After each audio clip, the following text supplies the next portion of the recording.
اس وقت ہمارے اسٹوڈیو کی گھڑیوں میں رات کے ٹھیک 7:30 بجے ہیں۔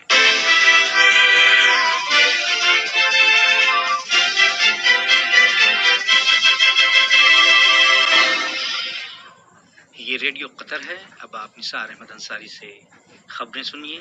پہلے اہم خبروں کا خلاصہ۔ نائب وزیر اعظم و وزیر امور خارجہ نے روس کے اپنے ہم منصب کی جانب سے ایک ٹیلی فون کال وصول کی۔ مجلس شورا نے آج کونسل کے اسپیکر کی زیر صدارت معمول کا اپنا اجلاس بلایا۔ وزارت صحت نے آج کورونا وائرس کے 1783 مریضوں کے صحت یاب ہونے کا اعلان کیا ہے۔ اور ترکی کے وزیر خارجہ کا کہنا ہے کہ لیبیا میں دائمی جنگ بندی کے لیے ان کا ملک روس کے ساتھ مذاکرات جاری رکھے گا۔ اور اب پیش خدمت ہے آج کا دوسرا نشریہ۔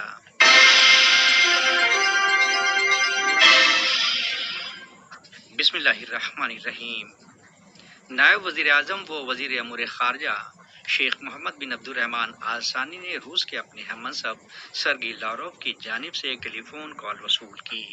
اس موقع پر ہونے والی بات چیت کے دوران دو طرفہ تعلقات اور مشترکہ مفاد کے دیگر معاملات کا جائزہ لیا گیا۔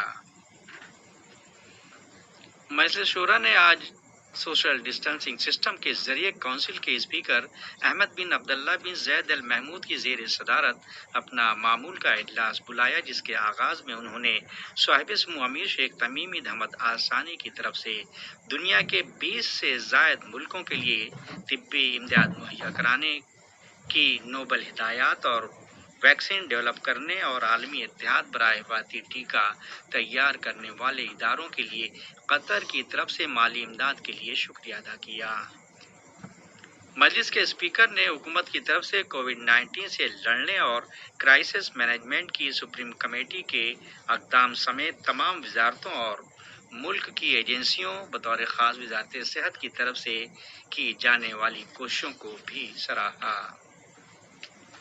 ریاست قطر نے مشرقی نائجیریا میں سلسلے وار ہوئے حملوں کی شدید مذمت و ملامت کی ہے، جن میں درجنوں افراد قتل اور دیگر کئی زخمی ہوئے۔ وزارت خارجہ نے ایک بیان میں تشدد اور دہشت پسندی کو مسترد کرنے کے قطری موقف کو دہرایا، خواہ اس کے مقاصد اور اسباب کچھ بھی ہوں۔ نیز ہلاک شدگان کے افراد خانہ، نائجیریا کی حکومت اور عوام سے تعزیت کے ساتھ زخمیوں کی جلد صحت یابی کے لیے نیک خواہشات کا اظہار کیا گیا ہے۔ وزارت صحت نے آج بروز پیر جون کی 15 تاریخ کورونا وائرس کے 1783 مریضوں کے صحت یاب ہونے کا اعلان کیا ہے، جس کے بعد قطر میں ریکوری کی مجموعی تعداد 58,681 ہو گئی ہے۔ وزارت نے کووڈ-19 کے 1274 نئے تصدیق شدہ کیسز اور 3 لوگوں کی وفات کا اعلان بھی کیا۔ کووڈ-19 کے عدم پھیلاؤ کے لیے عائد پابندیوں میں نرمی کے تعلق سے یہ ایک فیصلہ بھی کیا گیا کہ آج بروز پیر جون کی 15 تاریخ سے انڈسٹریل ایریا جانے اور وہاں سے آنے کے لیے انٹری اور ایگزٹ پرمٹس کی اب ضرورت نہیں ہوگی۔ حالانکہ انٹری اور ایگزٹ کے چیک پوائنٹس احتیاطی اقدام پر عمل درآمد کو یقینی بنانے کی غرض سے موجود رہیں گے۔ ان اقدام میں بسوں میں اس کی گنجائش سے نصف افراد کی تعداد اور گرین ہیلتھ اسٹیٹس کے ساتھ اعتراض اپلیکیشن کی چیکنگ شامل ہے۔ ملک میں کووڈ-19 کے تعلق سے عائد پابندیوں کو بتدریج اٹھانے کے پہلے مرحلے کے ساتھ ہی آج سے مختلف سرگرمیوں سے رجوع کیے جانے کی شروعات کر دی گئی۔ اس ضمن میں متعلقہ اتھارٹیز نے متعدد احتیاطی تدابیر اور انسدادی اقدام کا اہتمام کر رکھا ہے تاکہ عوام، کمرشل سینٹرز، صحت سے منسلک تنصیبات اور دیگر اقسام کی خدمات مہیا کرانے والے ادارے یا مراکز ان پر سختی سے عمل درآمد سے کام لیں اور ہر ایک کی حفاظت کو یقینی بنایا جا سکے۔ ان اقدام میں فیس ماسک پہننا، اسمارٹ فون پر اعتراض اپلیکیشن کا ایکٹیو ہونا اور دوسرے لوگوں کے ساتھ سماجی دوری بنائے رکھنا شامل ہے۔ سپریم کمیٹی برائے ورثہ و ترسیل اور قطر فاؤنڈیشن کی طرف سے فیفا ورلڈ کپ قطر 2022 کے لیے تیسرے اسٹیڈیم کی تکمیل کا اعلان کیا گیا ہے، جہاں اس عالمی ایونٹ کے میچز کھیلے جائیں گے۔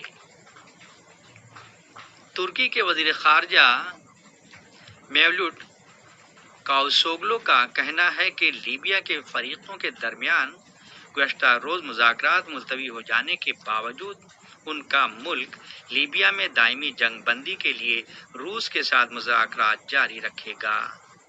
استنبول میں ایران کے اپنے ہم منصب جواد ظریف کے ساتھ ایک نیوز کانفرنس سے بات چیت کرتے ہوئے کاوسوگلو نے زور دیا کہ مذاکرات کا ملتوی ہونا لیبیا اور شام سے متعلق طرفین کے بیچ اہم اصولوں پر مبنی موضوعات میں تاخیر سے اس کا کوئی تعلق نہیں ہے۔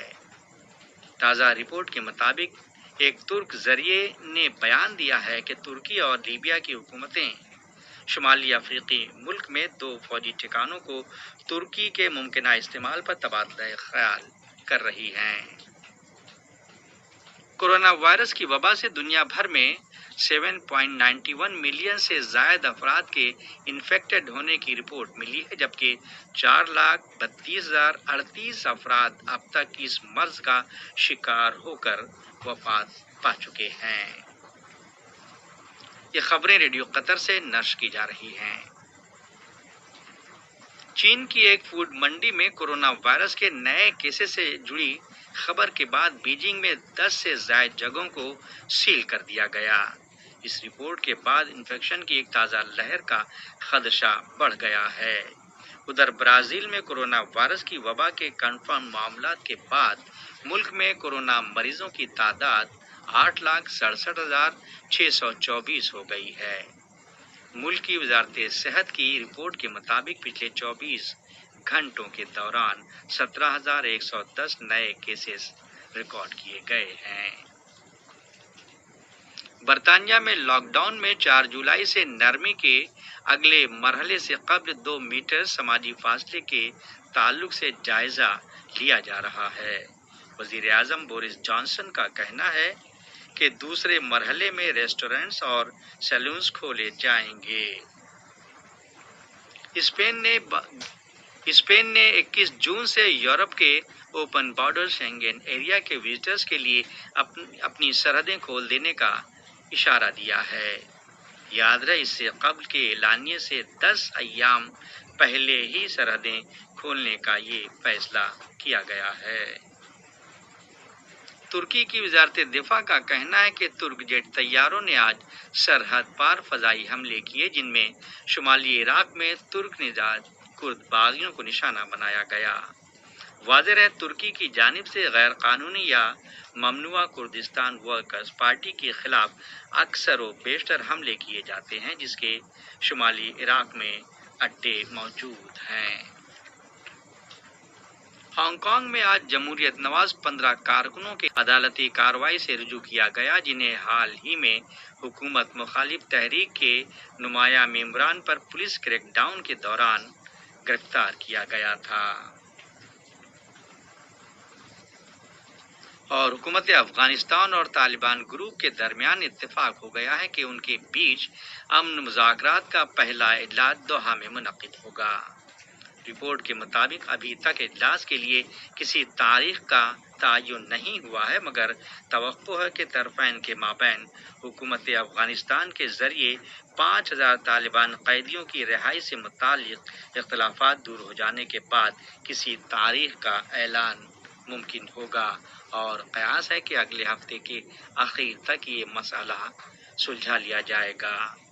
واضح ہے افغان پارٹیوں کے لیے سیاسی حل اور پائیدار امن میں پیش رفت کے لیے دوحہ کی طرف سے امن مذاکرات کی میزبانی کے کردار کا سلسلہ بدستور جاری رہے گا، جس سے فریقین کو امن ٹریک پر لانا مقصود ہے تاکہ افغانستان میں چلی آ رہی دیرینہ جنگ کا خاتمہ ہو، جیسا کہ ہر ایک کی نظریں اگلے مرحلے کے لیے پر امید بھی ہیں کہ افغانی عوام کے لیے امن و سکون اور قومی مصالحت کا حصول ممکن ہو سکے۔ آج کا نشریہ ختم ہونے سے پہلے اہم خبروں کا خلاصہ ایک مرتبہ پھر سماعت فرما لیجیے۔ نائب وزیر اعظم و وزیر امور خارجہ نے روس کے اپنے ہم منصب کی جانب سے ایک ٹیلی فون کال وصول کی۔ مجلس شورا نے آج کونسل کے اسپیکر کی زیر صدارت معمول کا اپنا اجلاس بلایا۔ وزارت صحت نے آج کورونا وائرس کے 1783 مریضوں کے صحت یاب ہونے کا اعلان کیا ہے۔ اور ترکی کے وزیر خارجہ کا کہنا ہے کہ لیبیا میں دائمی جنگ بندی کے لیے ان کا ملک روس کے ساتھ مذاکرات جاری رکھے گا۔ ریڈیو قطر سے آج کا دوسرا نشریہ ختم ہوا۔ اگلا نشریہ کل صبح 9 بجے پیش کیا جائے گا۔